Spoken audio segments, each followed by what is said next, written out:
খবরগুলো শুনছিলেন। এছাড়াও দেশ বিদেশের আরো খবর নিয়ে দুপুরে বাংলাদেশে নুসরাত বৃষ্টি আপনাদের সাথে আছি।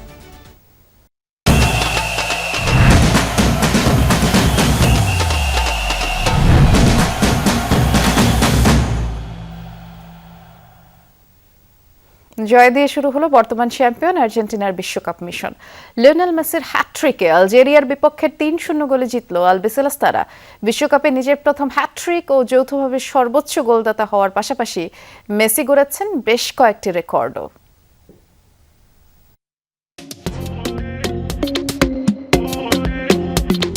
কাতার বিশ্বকাপটা যেখানে শেষ করেছিলেন ঠিক সেখান থেকেই যেন শুরু করলেন নিজের শেষ বিশ্বকাপ।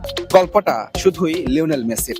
লুজাইলের সেই ফাইনালে হ্যাটট্রিকের আক্ষেপ ঘুচলেন কানসাস সিটির অ্যারোহেড স্টেডিয়ামে। লুকাতে পারেননি আবেগ। এবারের বিশ্বকাপে প্রথম হ্যাটট্রিকের সঙ্গে দলকে এনে দিলেন উড়ন্ত সূচনা। কানসাসের অ্যারোহেড স্টেডিয়ামে আলজেরিয়া শিবিরে প্রথম কাঁপন ধরান ম্যাচের ৫ম মিনিটে, কিন্তু এলেমটেনের উচ্ছ্বাসে বাধা হয়ে দাঁড়ান বেরসিক রেফারি, বাজান অফসাইডের বাঁশি। পাল্টা আক্রমণে গোল উদযাপনে মাতে আলজেরিয়া, কিন্তু এবারও বাজে অফসাইডের বাঁশি। তবে অপেক্ষা বাড়তে দেননি আর্জেন্টাইন অধিনায়ক। তার অলৌকিক বাঁ পায়ের লাজবাব শটে লিড এনে দেন আকাশী নীলদের। ছুঁয়ে ফেলেন কিছুক্ষণ আগেই ছাড়িয়ে যাওয়া এমবাপ্পেকে। প্রথমার্ধের বাকি সময়ে অক্ষত থাকে আলজেরিয়ার জাল, তবে বিরতির পর দ্বিগুণ বেগে ফিরে আসেন লিওনেল মেসি। ম্যাক অ্যালিস্টারের শট প্রতিহত হলে মেসি ফিরতি শটে করেন নিজের দ্বিতীয় গোল। বিশ্বকাপে সর্বোচ্চ গোলদাতার রেসে ছুঁয়ে ফেলেন সাবেক ব্রাজিলিয়ান তারকা রোনালদো নাজারিওকে। ৬৬ মিনিটে এলেমটেনের শট অবিশ্বাস্য দক্ষতায় ঠেকিয়ে দেন লুকা জিদান, তবে আটকে রাখা যায়নি আর্জেন্টাইন অধিনায়ককে। ১০ মিনিটের মাথায় পেয়ে যান বিশ্বকাপে নিজের প্রথম হ্যাটট্রিক। ফুটবলে সব পাওয়া মেসির শুধু এই একটি ছিল না পাওয়া। মেসির অপূর্ণতা পূরণের দিনে বড় জয়ে বিশ্বকাপ মিশন শুরু করলো আলবিসেলেস্তারা। এ যেন একের ভেতর দুয়ের আনন্দ। এই কানসাস সিটি স্টেডিয়াম থেকে আর্জেন্টিনার সমর্থক যারা যাচ্ছেন, ঠিক একের ভেতর দুয়ের আনন্দ নিয়ে তারা মাঠ ছাড়ছেন। লিওনেল মেসি বিশ্বকাপে নিজের প্রথম হ্যাটট্রিক পেয়েছেন এবং তার দল আর্জেন্টিনা উড়ন্ত সূচনা করলো এবারের বিশ্বকাপে। সব মিলিয়ে দিনটা কিন্তু মেসি ভক্তদেরই। Mujrabin Tarek, Jamuna sports, Kansas City stadium, Kansas, যুক্তরাষ্ট্র। আলজেরিয়াকে হারিয়ে বিশ্বকাপ মিশন শুরু আর্জেন্টিনার। আলবিসেলেস্তাদের এমন জয় যেন উৎসবের কেন্দ্রবিন্দু ছিল ঢাকা বিশ্ববিদ্যালয় এলাকা। বাঁধ ভাঙা উল্লাসে ভাসেন ভক্ত সমর্থকরা। এমন পারফরমেন্সের ধারাবাহিকতা রেখে এবারের বিশ্বকাপও নিজেদের করে নেবে আর্জেন্টিনা, সেই প্রত্যাশা লাখো সমর্থকের।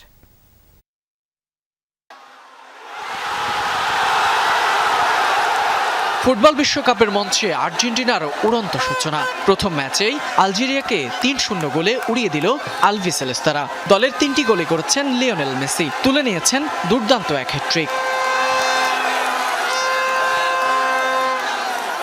বাংলাদেশ সময় সকাল ৭টায় শুরু হওয়া ম্যাচটি দেখতে রাত থেকেই ঢাকা বিশ্ববিদ্যালয়ের টিএসসিতে জড়ো হন হাজার হাজার আর্জেন্টাইন সমর্থক। বড় পর্দায় প্রিয় দলের খেলা দেখতে জার্সি আর পতাকা হাতে রাত থেকেই ভিড় করেন তারা।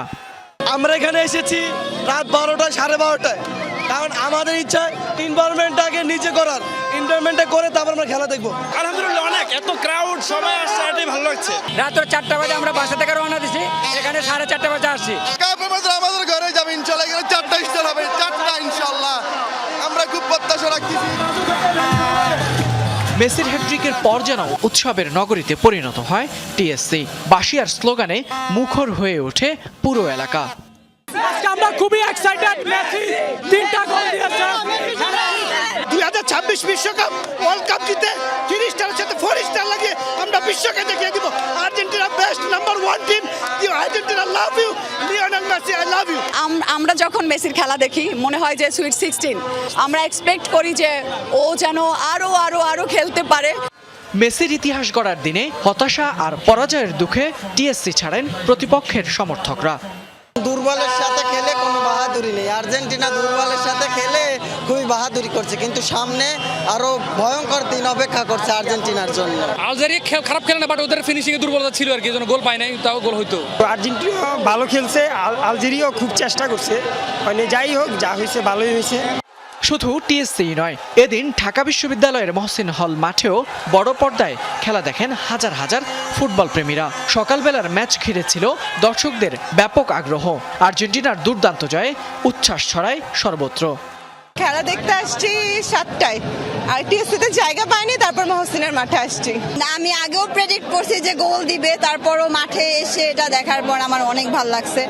রাজধানী ছাড়াও ব্যাপক উৎসাহ উদ্দীপনায় দেশের বিভিন্ন জায়গায় বড় পর্দায় খেলা দেখার আয়োজন করেন ফুটবল প্রেমীরা। ফেনী, রাজশাহী ও রংপুরেও খেলা দেখেন ভক্তরা। এ সময় আর্জেন্টিনার জয়ে উল্লাসে ফেটে পড়েন তারা। আর্জেন্টিনার এমন দাপুটে জয়ে সমর্থকদের প্রত্যাশা বাড়ল কয়েক গুণ। তাদের দৃঢ় বিশ্বাস, মেসির নেতৃত্বে এবারও বিশ্বকাপের শিরোপা জয় করবে আকাশী সাদার দলটি। ফয়সাল মাহমুদ, যমুনা নিউজ, ঢাকা। নিজেদের প্রথম ম্যাচে দুর্দান্ত পারফর্ম করেছে আর্জেন্টিনা। বিশেষ করে মেসি ছিলেন অনবদ্য, করেছেন হ্যাটট্রিক। কিন্তু এই ম্যাচে কোন কৌশলে জয় পেল স্কালোনির দল? আর্জেন্টিনার সেরা শক্তি আর দুর্বলতাই বা কি ছিল, তাই দেখব ডেস্ক রিপোর্টে।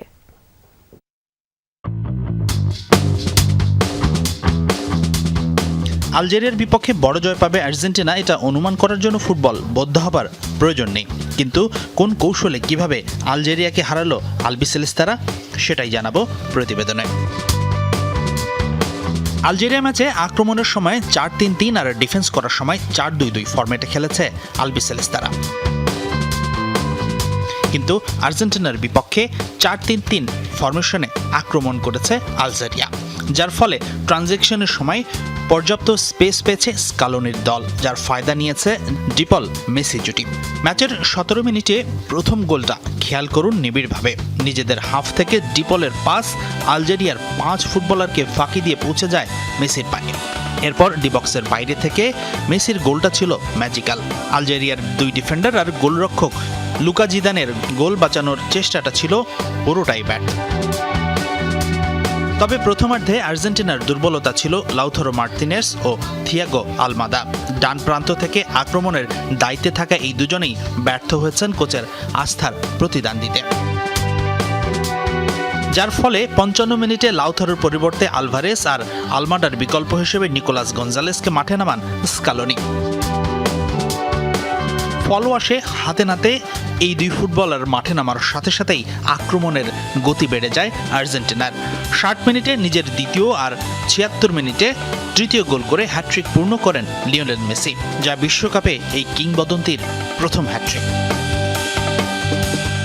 আলজেরিয়ার বিপক্ষে বড় জয়ে স্বস্তি নিয়ে বিশ্বকাপ মিশন শুরু করলো আর্জেন্টিনা। কিন্তু এই ম্যাচের পারফরমেন্সের পর 22 জুন অস্ট্রিয়া ম্যাচের একাদশ থেকে লাউথারো মার্টিনেস আর থিয়াগো আলমাডার জায়গাটা পড়ে গেল ঘোর অনিশ্চয়তায়। হাসিনুর রহমান, যমুনা স্পোর্টস। লিওনেল মেসির রেকর্ড গড়া ম্যাচ। আলজেরিয়ার বিপক্ষে 3-0 গোলের জয়ে হ্যাটট্রিক করলেন LM10। আর্জেন্টিনার জার্সিতে 200তম আন্তর্জাতিক ম্যাচ আর ষষ্ঠ বিশ্বকাপ খেলতে নেমে রেকর্ড বুক রাঙালেন বিশ্বকাপ জয়ী তারকা। মিরোস্লাভ ক্লোসের সাথে বিশ্বকাপ ইতিহাসের সর্বোচ্চ 16 গোলের যৌথ মালিক এখন মেসি।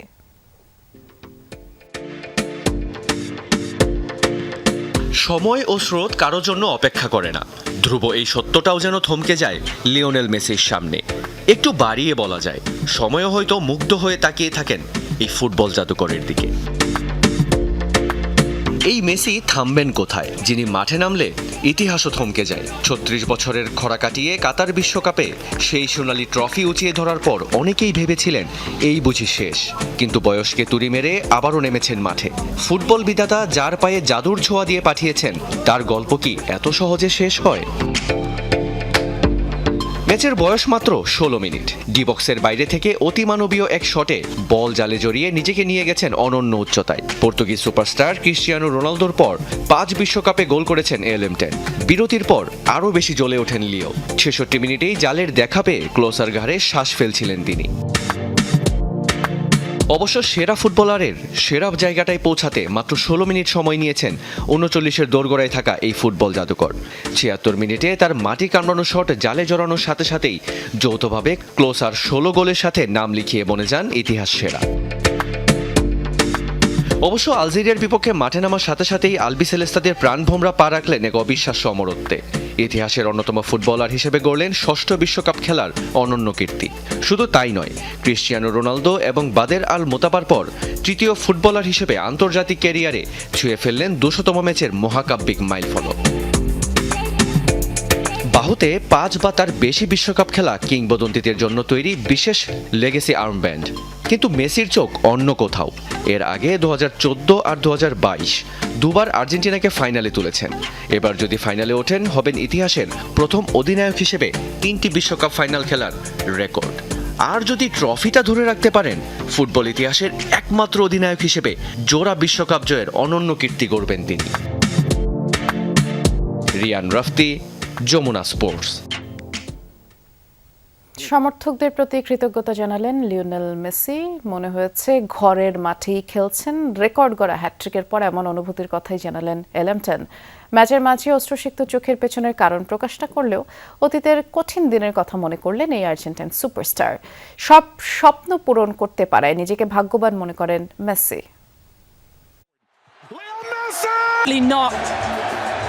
সময় যেন থমকে গিয়েছিল কিছুকাল, আর যখন ফিরল তখন চেনা মঞ্চে ঠিক আগের রূপেই অবতীর্ণ হলেন আর্জেন্টিনার জার্সিতে। বিশ্বকাপের ভেন্যু বদলেছে, কিন্তু বদলায়নি লিওনেল মেসির বাঁ পায়ের জাদু।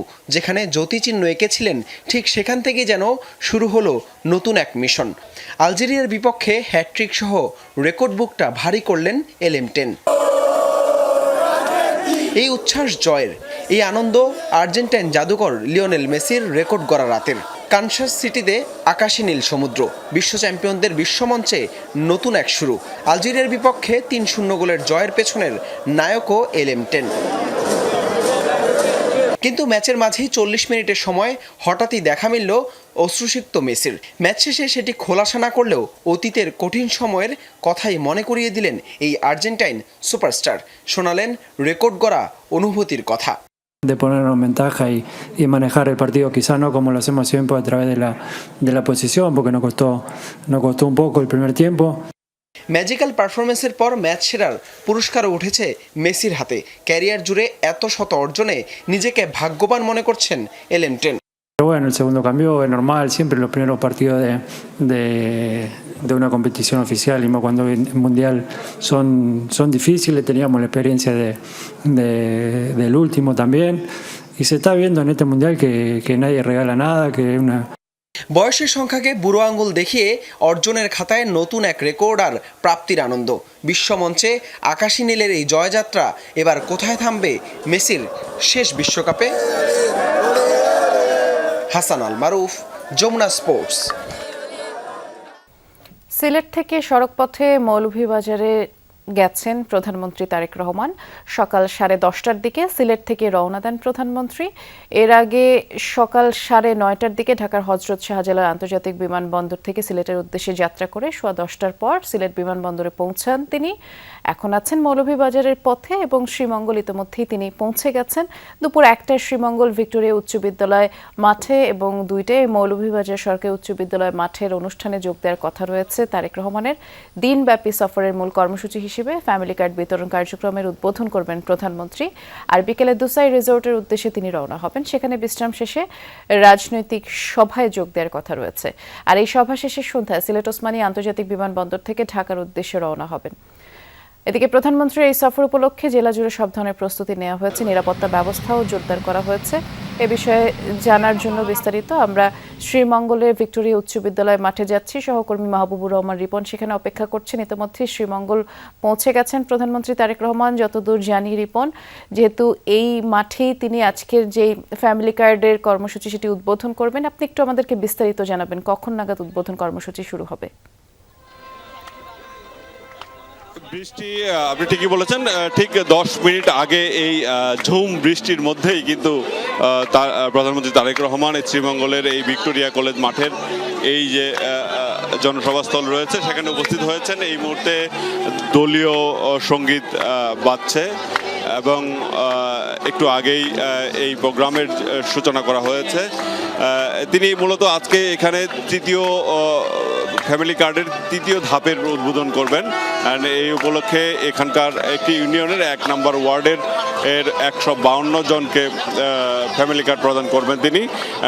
এবং এরপর তিনি এখানকার যে সামাজিক সহায়তা কর্মসূচি রয়েছে সেই সামাজিক সহায়তা কর্মসূচির অধীনে শিক্ষা সহায়তা, চিকিৎসা সহায়তা এবং চা শ্রমিকদের সহায়তার কথা রয়েছে এবং সেটি তিনি এখানে হস্তান্তর করবেন। এর পাশাপাশি তিনি এখানে বক্তব্য রাখবেন এবং বিশেষ করে এই শ্রীমঙ্গল এবং বিশেষ করে মৌলভীবাজার অঞ্চলের মানুষের দীর্ঘদিনের যে প্রত্যাশা রয়েছে, তিনি যেহেতু তৃণমূলে এসেছেন, তৃণমূলের মানুষের যে উচ্ছ্বাস সেটা লক্ষ্য করা যাচ্ছে। বিশেষ করে চা শ্রমিকরা বেশ উচ্ছ্বসিত, কারণ এর দীর্ঘদিন থেকেই তারা তাদের যে বঞ্চনা সেগুলো নিয়ে দাবি দেওয়া নিয়ে আন্দোলন করে আসছিল এবং সেসব আন্দোলনের তারা স্থানীয়ভাবে করছিল। আজ যেহেতু প্রধানমন্ত্রীকে কাছে পেয়েছেন, তারা যেটা বলছেন যে তারা চান তাদের যে বঞ্চনার গুজবে এই বঞ্চনা ঘুচানোর জন্য প্রধানমন্ত্রী ঘোষণা দিবেন, তাদের শ্রমিকদের যে মজুরি আছে সেটি বৃদ্ধির ঘোষণা দিবেন। সেই সাথে এই অঞ্চলের মানুষ মূলত বেশ কিছু দাবি নিয়ে দীর্ঘদিন ধরে আন্দোলন করছে। একটি মেডিকেল কলেজ এবং একটি পাবলিক বিশ্ববিদ্যালয় এবং সিলেট এবং ঢাকার সাথে যে সহযোগাযোগ ব্যবস্থা আছে এবং ঢাকা সিলেট মহাসড়কের মিরপুর থেকে শেরপুর পর্যন্ত 4 লেন উন্নীতকরণ এবং সেই সাথে ট্রেন যোগাযোগ যেটা আছে, ট্রেন বৃদ্ধির একটি দাবি রয়েছে। তাদের এইখানকার মানুষের যে প্রত্যাশা সেটা হলো যে প্রধানমন্ত্রী যেহেতু 4 মাসের মাথায় তাদের কাছে এসেছেন, তাদের প্রত্যাশা পূরণে তিনি ঘোষণা দিবেন এমন প্রত্যাশাই করছেন। এরপর তিনি মৌলভীবাজারেও একই কর্মসূচি রয়েছে, সেখানে ফ্যামিলি কার্ড বিতরণ করবেন এবং সেখানে জনসভায় বক্তব্য রাখবেন। সবশেষে তিনি একটি রাজনৈতিক সভায় যোগদান করবেন এবং তারপরই তিনি সিলেট হয়ে ঢাকার উদ্দেশ্যে রওনা দিবেন। বৃষ্টি, বেশ বিস্তারিত করে আপনি আমাদেরকে জানাচ্ছিলেন। প্রধানমন্ত্রী পরবর্তী কর্মসূচি সম্পর্কে শুনছিলাম। ধন্যবাদ রিপন। জাতীয় নির্বাচনের পরপরই স্থানীয় সরকার নির্বাচন হওয়ার কথা থাকলেও সরকার প্রশাসক নিয়োগ করে গণতন্ত্রের পথ রুদ্ধ করেছে বলে অভিযোগ জামায়াত ইসলামীর। দলটির নেতারা বলেন, জামায়াত নির্বাচনের জন্য শতভাগ প্রস্তুত আর এককভাবেই স্থানীয় সরকার নির্বাচনে অংশ নেবে, কিন্তু স্থানীয় সরকারের বিভিন্ন ক্ষেত্রে প্রশাসক নিয়োগ দিয়ে স্বার্থ সিদ্ধির পর সুবিধাজনক সময় নির্বাচন চাইছে সরকার। এমন সিদ্ধান্ত স্থানীয় নির্বাচনকে বিতর্কিত করবে। জাতীয় সংসদ নির্বাচনে জোটবদ্ধ হয়ে অংশ নিলেও স্থানীয় সরকার নির্বাচনে এককভাবে অংশ নিতে চায় জামায়াতে ইসলামী। সেই পরিকল্পনা নিয়ে এরই মধ্যে প্রার্থী চূড়ান্ত করেছে দলটি। জামাতের শীর্ষ নেতারা বলছেন, সিটি কর্পোরেশন, পৌরসভা, জেলা, উপজেলা ও ইউনিয়ন পরিষদ নির্বাচনের জন্য বেশিরভাগ ক্ষেত্রেই দলীয় প্রার্থী দেয়া হচ্ছে। তবে বিএনপি প্রশাসক নিয়োগ করে নির্বাচনের পরিবেশ নষ্ট করছে। এতে নির্বাচন বিতর্কিত হবে বলেও আশঙ্কা প্রকাশ করেন তারা। এই নির্বাচন হওয়ার পরে স্বাভাবিকভাবেই স্থানীয় নির্বাচন হওয়ার কথা ছিল, জাতীয় আশা করছিল এবং এটা স্বাভাবিকভাবে হওয়া উচিত ছিল। সরকারি দলের এই যাত্রাকে খুব ভালোভাবে নেয়নি। তৃণমূল পর্যায়ে প্রার্থী যাচাই বাছাই করে ডিক্লেয়ার করার জন্য পদক্ষেপ নিয়েছে এবং অধিকাংশ জায়গায় সেটা আমাদের যে প্রসেসটা আছে তৃণমূল পর্যায়ে নেতৃবৃন্দের মতামতের ভিত্তিতে যাচাই বাছাই হয়ে এটা ঘোষণা হয়েছে অধিকাংশ জায়গায়। উপজেলা, পৌরসভা এবং ইউনিয়ন এটা স্থানীয়ভাবেই ওনারা প্রস্তাবনা রেডি করছেন, স্থানীয়ভাবে আমরা সেখানে এটা ঘোষণা করব। জামাত নেতারা বলছেন, জাতীয় নির্বাচনকে কেন্দ্র করে 11 দলীয় ঐক্য হয়েছিল। যেহেতু এবার দলীয় প্রতীকে নির্বাচন হবে না, সেহেতু তৃণমূলের সিদ্ধান্ত অনুযায়ী রাজনৈতিক দলগুলোর যার যার মতো ভোট করবে। আমরা নির্বাচন করব এককভাবে, কোনো কারোর সাথে করে আমরা নির্বাচন করছি না এবং সব জায়গাতেই আমরা সম্ভাব্য আমাদের প্রার্থী দেওয়ার চেষ্টা করব। এনসিপি তো না, শুধু 11 দল মানে তো আরো দল আছে, সবার জন্য একই সিদ্ধান্তটা হচ্ছে অতীতে যে 4 দল 20 দল আমরা জোট করেছিলাম সেটা ছিল হলো ন্যাশনাল ইলেকশনের জন্য। স্ব অবস্থান থেকে প্রত্যেকটা দল তার সামর্থ্য অনুযায়ী স্থানীয় সরকারের প্রতিনিধি তারা সিলেক্ট করে ঘোষণা দিচ্ছেন, আমরা ঘোষণা দিচ্ছি এবং এইভাবেই নির্বাচনটা হবে। জামাত নেতাদের মতে স্থানীয় নির্বাচনে 11 দল নিজ নিজ অবস্থান থেকে অংশ নিলেও জাতীয় ঐক্যে কোনো প্রভাব পড়বে না। শামীম রেজা, যমুনা নিউজ, ঢাকা। চট্টগ্রামের বন্দরটিলায় শিশু আয়াত হত্যা মামলার আসামি আবিরের মৃত্যুদণ্ড দিয়েছেন আদালত। দুপুরে এই রায় ঘোষণা করেন বিচারক। 2022 সালের 15 নভেম্বর 5 বছরের আলিনা ইসলাম আয়াত নিখোঁজ হয়। পরে তার 6 টুকরা মরদেহ উদ্ধার করা হয়। ঘটনায় বাসার ভাড়াটিয়া আবির এবং তার 17 বছর এক বন্ধুকে অভিযুক্ত করে চার্জশিট দেয় পুলিশ। এদিকে আদালতে আজ বাকুলিয়ায় 3.5 বছর বয়সী শিশু ধর্ষণ মামলারও রায় ঘোষণা করা হবে। গত 21 মে শিশুটিকে ধর্ষণের অভিযোগ ওঠে। এরই জেরে স্থানীয়দের সাথে ব্যাপক সংঘর্ষ হয় এলাকাবাসীর। ধর্ষণের মামলা করে পরিবার। তদন্ত শেষে একমাত্র আসামি মনির হোসেনকে অভিযুক্ত করে চার্জশিট দেয় পুলিশ। গত 10 জুন সাক্ষ্য গ্রহণ শুরু হয়। মোট 5 কার্যদিবসে এই মামলার সাক্ষ্য গ্রহণ ও যুক্তিতর্ক উপস্থাপন শেষ হয়। ঘটনার 25 দিনের মধ্যে রায় ঘোষণা হতে চলেছে।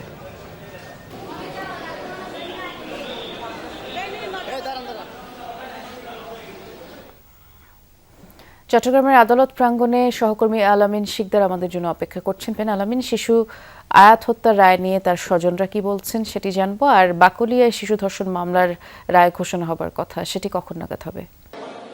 প্রথমে আয়াত হত্যার যে রায় ঘোষণা করা হয়েছে, অতিরিক্ত মহানগর দায়রা জজ 6ষ্ঠ আদালতের বিচারক আলী আক্কাস তিনি রায় ঘোষণা করেছেন, মৃত্যুদণ্ডাদেশ দিয়েছেন। তিনি যে পর্যবেক্ষণ দিয়েছেন এই মামলার নথি এবং বিভিন্ন প্রায় 34 জনের সাক্ষী গ্রহণের পরে তিনি বললেন এই ঘটনাটি অত্যন্ত নির্মম, নিষ্ঠুর, ন্যাক্কারজনক এবং পরিকল্পিত একটি ঘটনা, যেটি সমাজে কলঙ্ক স্থাপন করেছে। এর প্রেক্ষিতে একটি দৃষ্টান্তমূলক শাস্তি নিশ্চিত করার জন্য তিনি এই মামলায় আসামি আবির আলীকে মৃত্যুদণ্ডাদেশ দিয়েছেন। এই রায় ঘোষণার পরপরই আয়াত অর্থাৎ নিহত যে শিশু, যাকে 6 টুকরো করা হয়েছে নির্মমভাবে, নৃশংসভাবে তার শরীরের খণ্ড খণ্ড দেহগুলো আমরা দেখেছি যে বিভিন্ন জায়গায় ফেলে দিয়েছিল, সেগুলো উদ্ধার করা হয়েছে সেই আসামি আবির আলীর দেখানো মতে। এই ঘটনার পর অর্থাৎ যখন মৃত্যুদণ্ডাদেশ দেওয়া হয়, এই মৃত্যুদণ্ডাদেশ শোনার পরপরই কিন্তু আসামির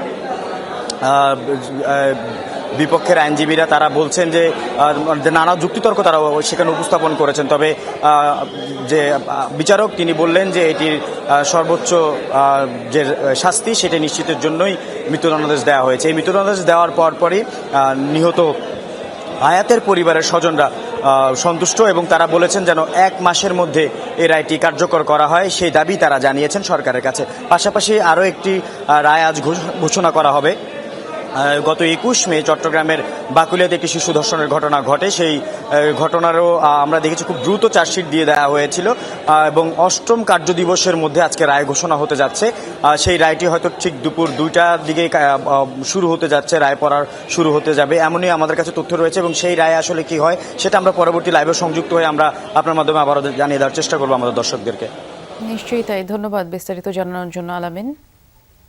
দেশে প্রথমবারের মতো মুক্ত বাণিজ্য অঞ্চল গড়ে তুলতে যাচ্ছে সরকার। মাতারবাড়ি ও চট্টগ্রাম বন্দরের কাছাকাছি 2টি স্থানে মোট 600 একর জমিতে এই অঞ্চল প্রতিষ্ঠার পরিকল্পনা নেওয়া হয়েছে। সকালে সচিবালয়ে ক্রয় সংক্রান্ত মন্ত্রিসভার কমিটির বৈঠক শেষে এই তথ্য জানিয়েছেন মন্ত্রিপরিষদ সচিব নাসিমুল গনি। বলেছেন, দেশি বিদেশি বিনিয়োগকারীরা সেখানে কর ছাড় সহ নানা বাণিজ্যিক সুবিধা পাবেন। কারখানা স্থাপন, পর্যটন কেন্দ্র গড়ে তোলা, অন্যান্য ব্যবসায়িক কার্যক্রম পরিচালনারও সুযোগ থাকবে। সরকারের লক্ষ্য দুবাইয়ের মতো বাংলাদেশকেও একটি আঞ্চলিক বাণিজ্যিক হাবে পরিণত করা। তবে মুক্ত বাণিজ্য অঞ্চলে দেশি নাকি বিদেশি বিনিয়োগ হবে এ নিয়ে এখনও সিদ্ধান্ত হয়নি। এদিকে সরকারি ক্রয় পদ্ধতিতে রাশিয়া থেকে 30,000 মেট্রিক টন ইউরিয়া সার কেনার সিদ্ধান্ত হয়েছে বলেও জানান তিনি। জ্বালানি আমদানি প্রসঙ্গে মন্ত্রিপরিষদ সচিব বলেছেন, হরমুজ প্রণালীর পরিস্থিতির কারণে আগের চুক্তি অনুযায়ী নির্ধারিত দামে জ্বালানি পাওয়া যাচ্ছে না। তবে আন্তর্জাতিক বাজারে দাম কমার প্রবণতা থাকায় পরিস্থিতি বিবেচনায় প্রয়োজনীয় সিদ্ধান্ত নিচ্ছে সরকার। এছাড়া চীনের জন্য আলাদা অর্থনৈতিক অঞ্চল গঠনের উদ্যোগও চলছে। চট্টগ্রাম জেলার আনোয়ারা উপজেলার Chinese economic and industrial zone CEIZ স্থাপনের জন্য স্পেশাল পারপাস কোম্পানি বাংলাদেশের সাথে ডেভেলপমেন্ট এগ্রিমেন্ট এবং ল্যান্ড লিজ এগ্রিমেন্ট অনুমোদন ও স্বাক্ষর নীতিগত অনুমোদন। বাংলাদেশে প্রথমবারের মতো মুক্ত বাণিজ্য অঞ্চল করতে যাচ্ছি আমরা। মুক্ত বাণিজ্য অঞ্চল মানে সেই জায়গায় কোনো কাস্টমসের কোনো আইন কানুন প্রযোজ্য হবে না।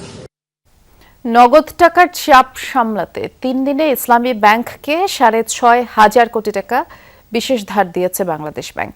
শাখাগুলোতে স্বাভাবিক কার্যক্রম চলছে। রাজনৈতিক নিরপেক্ষ অভিজ্ঞ পেশাজীবীদের দিয়ে ইসলামী ব্যাংকের পরিচালনা পর্ষদ গঠন করা হবে এমন আশ্বাস দিয়েছেন গভর্নর। বৈঠক শেষে তথ্য জানিয়েছেন ইসলামী ব্যাংক সচেতন গ্রাহক ফোরাম। সকালে বাংলাদেশ ব্যাংকের গভর্নরের সাথে বৈঠক করেন ইসলামী ব্যাংক সচেতন গ্রাহক ফোরামের 3 সদস্যের প্রতিনিধি দল। ফোরামের ব্যানারে গতকাল বাংলাদেশ ব্যাংকে স্মারকলিপি পেশ করেছিলেন আন্দোলনকারীরা। এই বৈঠকে সাবেক এমডি ওমর ফারুক খানকে পুনর্বহাল, পুরনো মালিকদের শেয়ার ফিরিয়ে দেওয়ার বিষয়ে আলোচনা হয়েছে। বৈঠক শেষে আন্দোলনকারীরা জানিয়েছেন ইসলামী ব্যাংকের পুরনো ব্যবস্থাপনা পরিচালক ওমর ফারুক খানকে শপথে ফেরানোর বিষয়ে সিদ্ধান্ত নেবে নতুন পর্ষদ। আর শেয়ার ইস্যুতে গভর্নর জানিয়েছেন আইন অনুযায়ী ব্যবস্থা নেওয়া হবে।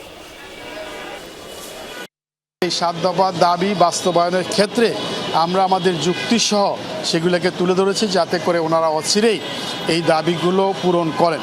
বাংলাদেশ ব্যাংকের ডেপুটি গভর্নর মহোদয় আমাদেরকে আশ্বস্ত করেছেন যে ইসলামী ব্যাংকের একটি সুন্দর পরিচালনা পরিষদ দেওয়া হবে।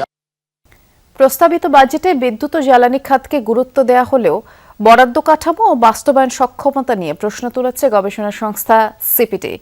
বিদ্যুৎ উৎপাদনে এখনো 98% বরাদ্দ জীবাশ্ম জ্বালানিতে রাখা হয়েছে। নবায়নযোগ্য শক্তিতে মাত্র 2% বরাদ্দ দেয়ায় জ্বালানি রূপান্তরের লক্ষ্য ব্যাহত হওয়ার আশঙ্কা করছে সংস্থাটি। সিপিডি গবেষণা বলছে বিদ্যুৎ ও জ্বালানি মন্ত্রণালয়ের বরাদ্দ বেড়ে 17,345 কোটি টাকা হলেও সামগ্রিক বাজেটে এর অংশ কমে দাঁড়িয়েছে 1.8%। বিদ্যুৎ বিভাগের বরাদ্দ প্রায় 4% কমিয়ে প্রকল্প সংখ্যা 45 থেকে 35-এ নামানো হয়েছে। কয়লাভিত্তিক প্রকল্প না নেওয়াকে ইতিবাচক বলছে সিপিডি। আর এলএনজি আমদানিতে শূন্য ভ্যাট ও কয়লা আমদানিতে শুল্ক সুবিধা 2030 সাল পর্যন্ত বাড়ানোয় জীবাশ্ম জ্বালানির উপর নির্ভরতা কমানোর লক্ষ্য প্রশ্নবিদ্ধ করছে। তবে সৌর বিদ্যুৎ খাতে 2035 সাল পর্যন্ত কর শূন্য রাখা আর বৈদ্যুতিক গাড়ির আমদানি শুল্ক কমানোর প্রস্তাবকে সাধুবাদ জানিয়েছেন গবেষকরা। নবায়নযোগ্য প্রকল্প অনুমোদন বাড়ানো এবং গ্রিড অবকাঠামো শুল্ক শূন্যে নামানোর সুপারিশ করেছে সিপিডি। সোলার পাওয়ার প্ল্যান্টে 2035 সাল পর্যন্ত ট্যাক্স 0% এর একটা প্রস্তাব এসেছে। তার পাশাপাশি যেসব কনজিউমাররা বা ভোক্তারা সোলার ইলেকট্রিসিটি কনজিউম করবে তারা তাদের বিলে 5% ট্যাক্স রিবেট পাবে। সেটাও একটা পজিটিভ দিক, এটা ভোক্তাদেরকে আরো আগ্রহী করবে। প্রস্তাবিত বাজেটে টেলিযোগাযোগ এবং আইসিটি খাতে ব্যাপক কর ছাড়ের সুবিধা রেখেছেন অর্থমন্ত্রী। নতুন বিনিয়োগ আকর্ষণের পাশাপাশি উদ্ভাবনী এবং উদ্যোক্তা তৈরিতেও পরিকল্পনা রেখেছেন। তবে এসব পরিকল্পনা এবং কর ছাড়ের বড় সুবিধা পাচ্ছে মোবাইল অপারেটররা। উপেক্ষিত থেকেছে দেশি উদ্যোক্তাদের ব্রডব্যান্ড ইন্টারনেট শিল্প, এমনটাও বলছেন প্রযুক্তিবিদরা।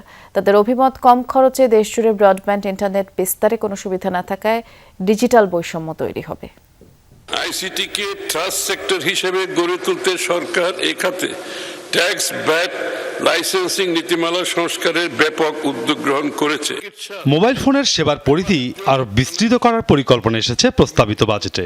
আগামী 2 বছরের মধ্যে 90% জনগোষ্ঠীর কাছে 5G সেবা পৌঁছে দেওয়ার ঘোষণা দিয়েছেন অর্থমন্ত্রী। দ্রুত বাস্তবায়নের জন্য সিম কার্ডের উপর বিদ্যমান সুনির্দিষ্ট 300 টাকার ভ্যাট প্রত্যাহারের প্রস্তাব রেখেছেন তিনি। পাশাপাশি ফ্রিল্যান্সিং এবং কন্টেন্ট ক্রিয়েশন থেকে আয়কে রেখেছেন করমুক্ত। বর্তমানে টেলিকম সেক্টরে করের হার প্রায় 50% এবং তথ্য প্রযুক্তি ক্ষেত্রে তা প্রায় 25%। বিশ্বের অন্যান্য দেশের তুলনায় এ হার অনেক বেশি। তাই এই খাতের বিকাশে সরকার এ ধরনের ট্যাক্স ক্রমান্বয়ে যৌক্তিক হারে কমানোর উদ্যোগ নিয়েছে। সিম কার্ড থেকে 300 টাকার ভ্যাট প্রত্যাহারের সিদ্ধান্তে এখাত থেকে সরকারের রাজস্ব হারাবে প্রায় 1200 কোটি টাকা। অথচ ব্রডব্যান্ড ইন্টারনেট সেবায় গ্রাহকের উপর আরোপিত 5% ভ্যাট প্রত্যাহারের কোনো ঘোষণা নেই বাজেট প্রস্তাবনায়। ব্রডব্যান্ড ইন্টারনেট সেবায় বিদ্যমান 5% ভ্যাট উঠিয়ে নেওয়া হলে সরকারের রাজস্ব কমত 200 কোটি টাকারও কম। সংশ্লিষ্টরা বলছেন, ফ্রিল্যান্সিং, কন্টেন্ট ক্রিয়েশনের পাশাপাশি এখাতে বিপুল কর্মসংস্থান ও উদ্যোক্তা তৈরির জন্য দরকার দেশজুড়ে মানসম্মত দ্রুতগতির ফিক্সড ইন্টারনেট সেবা। 50 লক্ষ কানেক্টিভিটি ইউজারদেরকে যদি 5% ভ্যাটের মুক্ত করা হতো কিংবা ছাড় দেওয়া হতো, সরকার সর্বোচ্চ 150 থেকে 200 কোটি টাকা রাজস্ব হারাতো, বাট এই 150 থেকে 200 কোটি টাকা রাজস্ব হারানোর বিপক্ষে ওনারা জিডিপিতে যে কন্ট্রিবিউশন পেত কিংবা এই লোকাল এন্টারপ্রেনারদেরকে যেভাবে ফ্যাসিলিটেট করা হতো, এটা ফরেন ইনভেস্টর যারা আছে তারা যেইভাবে ছাড় পেয়েছে, লোকাল এন্টারপ্রেনার কিন্তু সেইভাবে কোনো ধরনের বর্তমান সরকারের কাছে ছাড়টা পায়নি। বৈশ্বিক বাজারে ফিক্সড ইন্টারনেটের অন্যতম অনুষঙ্গ অপটিক্যাল ফাইবারের দাম বেড়েছে 20% পর্যন্ত। চিপসেট, রাউটার সহ নেটওয়ার্কিং যন্ত্রপাতির বাজারও ঊর্ধ্বমুখী। প্রযুক্তিবিদরা বলছেন, এই মুহূর্তে উপেক্ষিত ব্রডব্যান্ড ইন্টারনেটে কর সুবিধা দেওয়া না হলে টেলিযোগাযোগ এবং আইসিটি খাত ঘিরে সরকারের সকল পরিকল্পনা বাস্তবায়ন চ্যালেঞ্জের মধ্যে পড়বে। আমাদের ইন্ডাস্ট্রিতে ফিক্সড ব্রডব্যান্ড 90% হাউস হোল্ডে যদি পৌঁছে দিতে চাই, আমাদের ফাইবার অপটিক্স কেবলের মধ্যে ভ্যাট ট্যাক্সের ছাড় প্রয়োজন ছিল।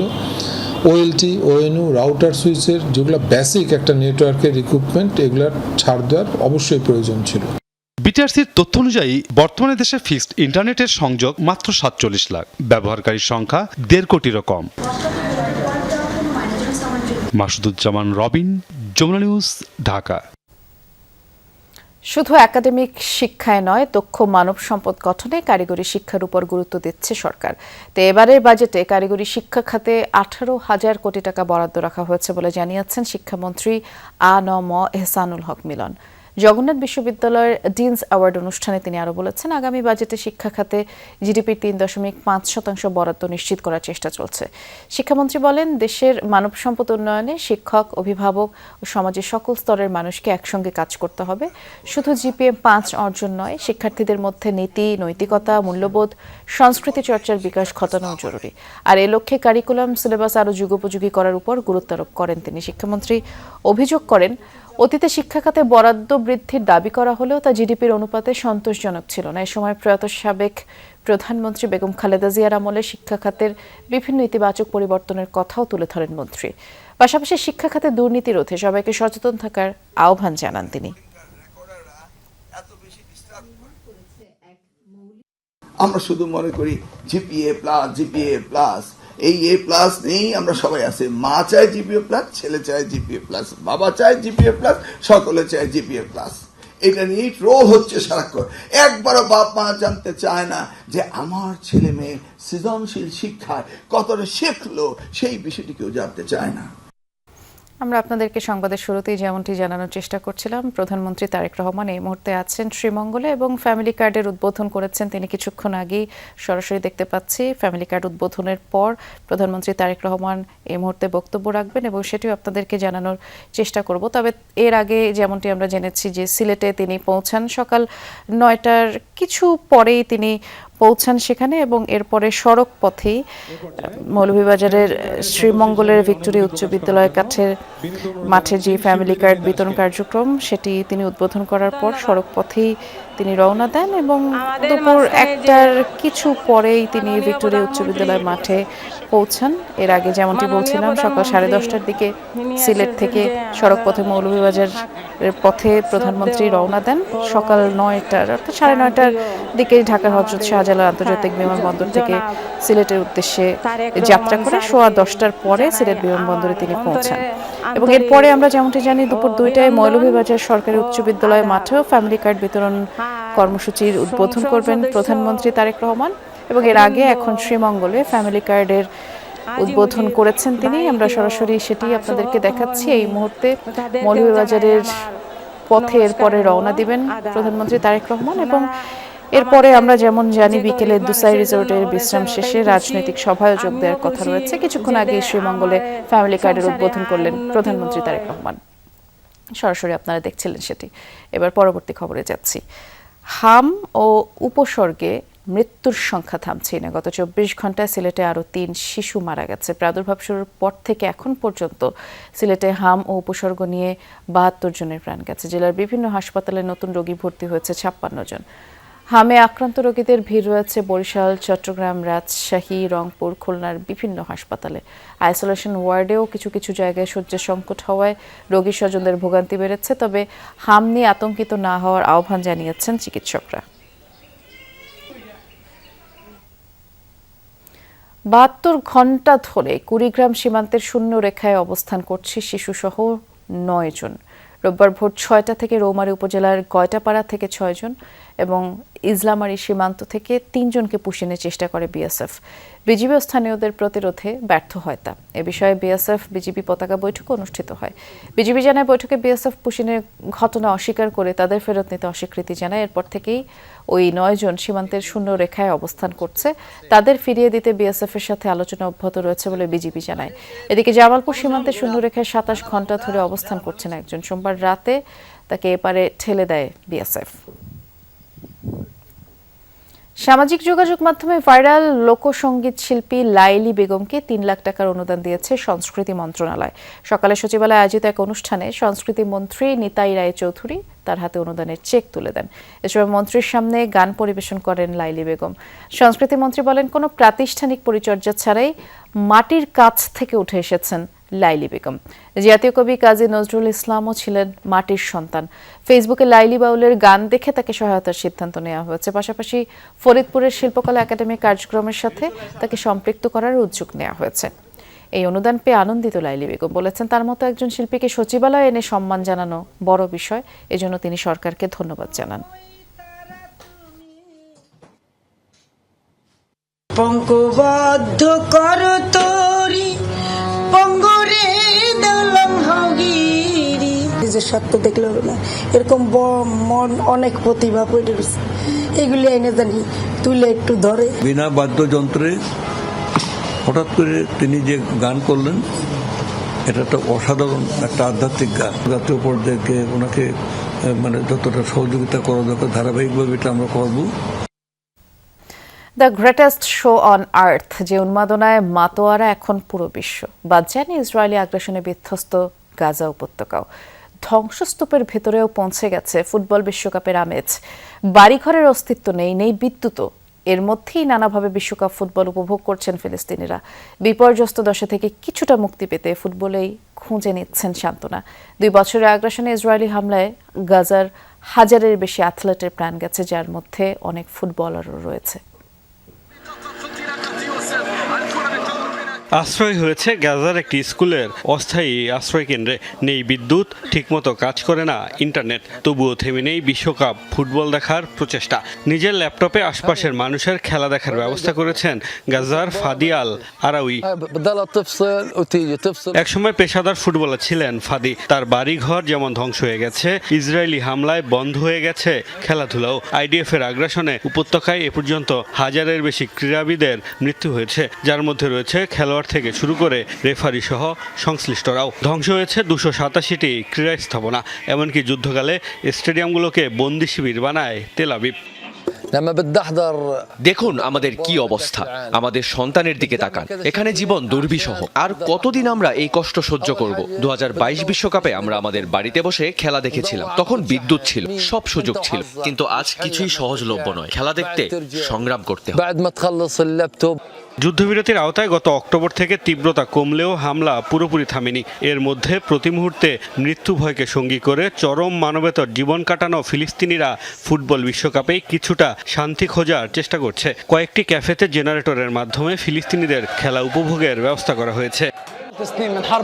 আজ আমি আপনাদের সাথে এই ক্যাফে থেকে কথা বলছি। এটিও হামলার শিকার হতে পারে। এখন যে ম্যাচটি দেখছি, সেখান থেকে বেরোনোর সময়ও নিজের জীবন হারাতে পারি, কিন্তু এত কিছুর পরেও আমরা কষ্ট সহ্য করে এগিয়ে চলছি, বিশ্বকাপ উপভোগ করছি। ভয়াবহ যুদ্ধ আর সর্বত্র অবিরাম বোমাবর্ষণ, এর মধ্যেই বিশ্বকাপ দেখতে এসেছি। আমরা যে মানসিক চাপের মধ্য দিয়ে যাচ্ছি, তা থেকে মুক্তি পেতে ফুটবলের মধ্যেই সান্ত্বনা খুঁজে নিচ্ছি। যুদ্ধের মধ্যেও বিশ্বকাপ বাছাই পর্বে অংশ নিয়েছিল ফিলিস্তিনি ফুটবল দল। তবে সম্ভাবনা জাগিয়েও শেষ পর্যন্ত 48 দলের টুর্নামেন্টে জায়গা পায়নি তারা। মোস্তফা মাহমুদ, যমুনা নিউজ। আর এই ছিল দুপুরে বাংলাদেশের প্রথম ঘন্টার আয়োজনে। এর পরের ঘন্টার আয়োজন নিয়ে ফিরবেন সহকর্মী শাওন দত্ত। দেখার আমন্ত্রণ রইল।